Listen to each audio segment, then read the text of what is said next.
1990, quand il envahit son voisin, le Koweït, pour mettre la main sur ses importantes réserves de pétrole, Washington fait face à un dilemme. Les Américains doivent absolument réagir, à la fois pour protéger leurs intérêts, mais aussi pour soutenir leurs alliés, notamment l'Arabie Saoudite.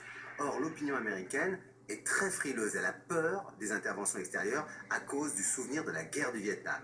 Il va donc falloir un électrochoc, une véritable opération de propagande en profondeur pour changer l'opinion publique.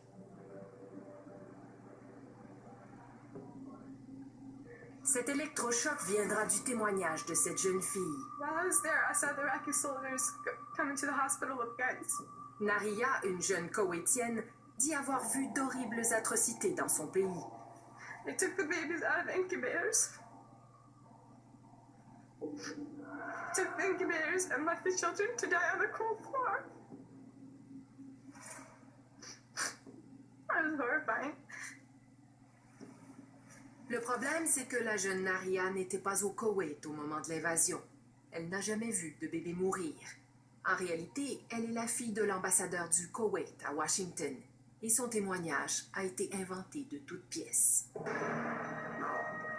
C'est la réputée firme de marketing Hill & Knowlton qui est l'auteur de cette mise en scène. Elle a été payée plus de 10 millions de dollars par le gouvernement du Koweït en exil.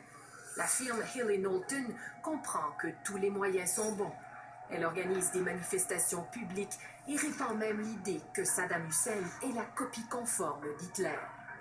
La campagne est un franc succès, même que le président George Bush reprend les paroles de la jeune Koweïtienne. Le prétexte est trouvé. La réaction politique est immédiate.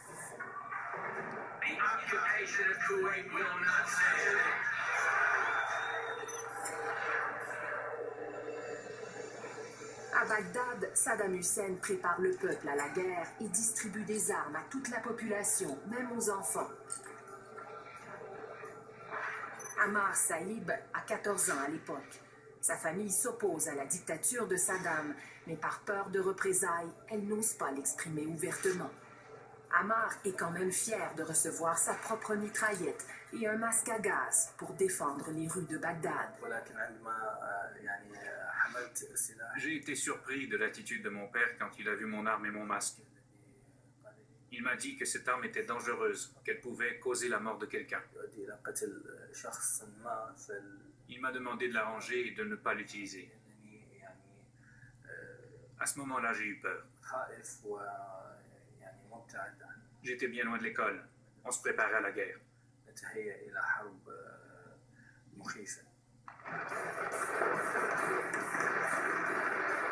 L'opération Tempête du désert devient un grand événement médiatique.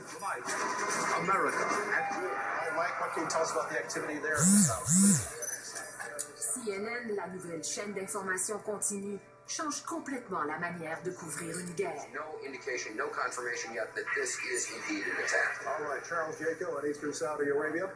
Les émissions d'information arrivent en tête des codes d'écoute.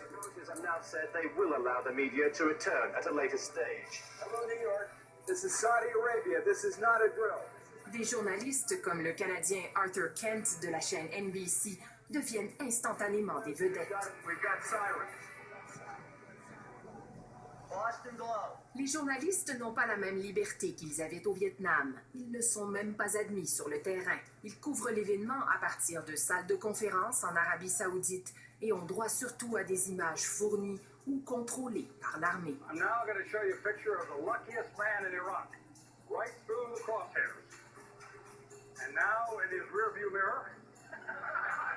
Cela donne des reportages axés sur la nouvelle technologie militaire où on ne voit pas de mort. Ils veulent occuper les journalistes, leur donner en permanence des informations, de manière à ce qu'il y ait une belle esthétique de la guerre, une guerre qui fasse la publicité de la guerre, et ainsi pouvoir mener leur combat sans cadavre.